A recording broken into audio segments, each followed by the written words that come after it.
The content on this channel is for informational and educational purposes only.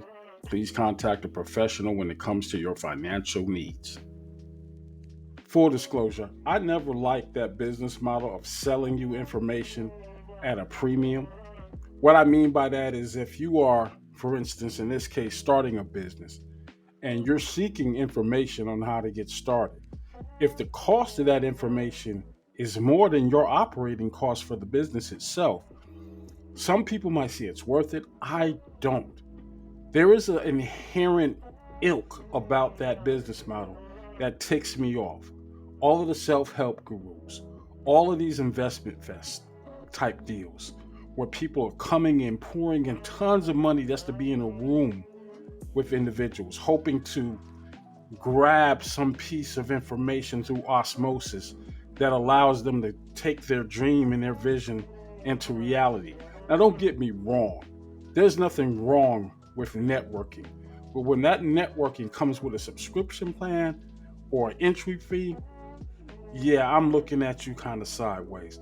What I'm going to be talking about today is the rise and fall of BSI. I hate to have to do this, but I think it needs to be said. We got to be careful when we're pursuing trying to grow generational wealth and businesses and bringing back that African American business class from the depths and just only to be thrown to the wolves with people who may not have your interest at heart. Right here, right now on the Ujamaa Network. Atlanta-based business accused of preying on black people has a choice: stop doing business or pay the state nearly $2.2 million. This follows a year-long 11 Alive news investigation by Rebecca Lindstrom. She joins us now with more on the Attorney General's order. Rebecca. Dan, we have talked with dozens of people across the country who say they paid Beauty Supply Institute thousands of dollars to help them get their store started, but they were left with empty shelves and a lot of debt. People filed for bankruptcy and lost homes. We shared all of these complaints with the Attorney General's office, and we're still waiting to get clarification on some of the details, but it looks like BSI's owner, Devin Robinson, has agreed to stop doing business in Georgia. Now, this is interesting because you're facing a $2 million fine for investigations, but you're given the choice to either pay up now or just stop doing business. Something tells me that this deal, something about that deal that these students were making may be above board legally, but ethically. And with these mounting losses, I'm going to jump in and jump out of the report using fair use for this report because, this is nasty work. If he breaks that agreement, he will owe the state, as you said, more than $2 million, money that could be used to reimburse the state for its investigation, as well as restitution to some of his former clients. Here is one of the first stories we aired explaining the accusations against BSI. This is supposed to be a beauty supply store. Even though Pauline McLaurin signed the lease 10 months ago, the shelving sits unassembled on the floor and there are no products to sell. Once you have all the product and all the inventory, they come out within 2-3 days, they build everything and they put everything how it should be displayed. Paul McLaurin is referring to BSI, Beauty Supply Institute, a company headquartered here in Atlanta. The company promotes Black business ownership, making dreams a reality by helping clients get their store open from start to finish. You gotta love it. The idea behind it is absolutely amazing, but what we're starting to see over the past year, there were starting to be some rumblings and grumblings all the way up until today's news of BSI being shut down in Georgia.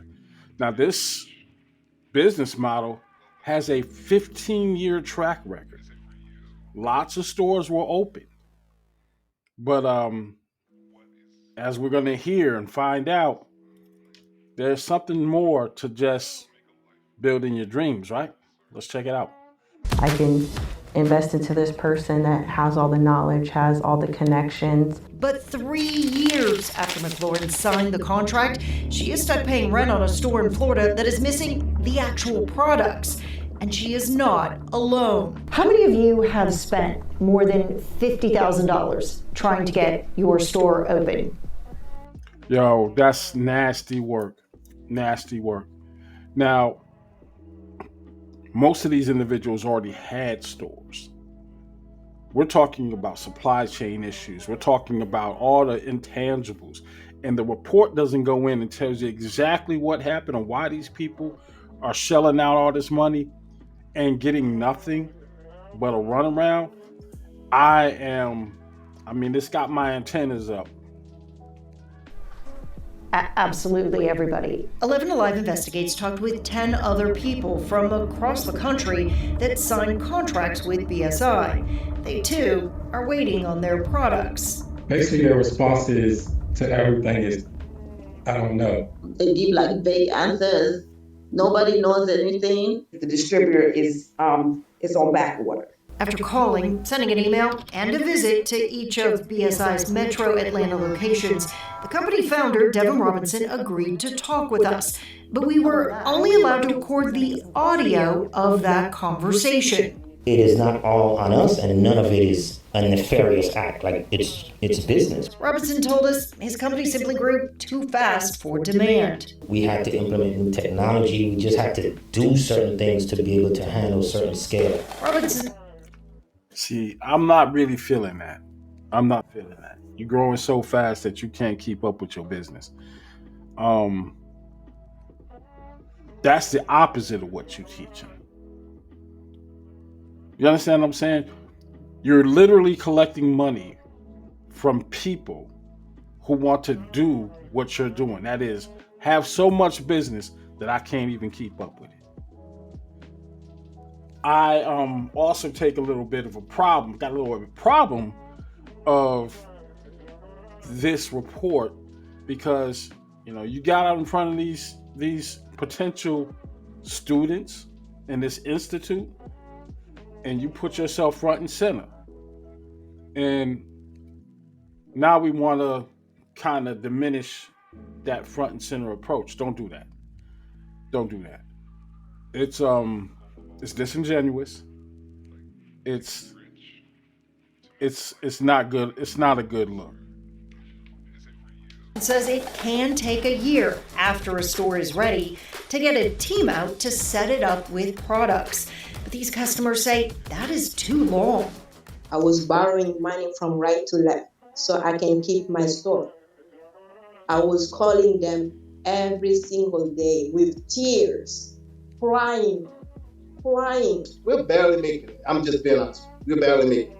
We've exhausted everything with BSI. We shared those frustrations with Robinson. That is a very hurtful thing for me.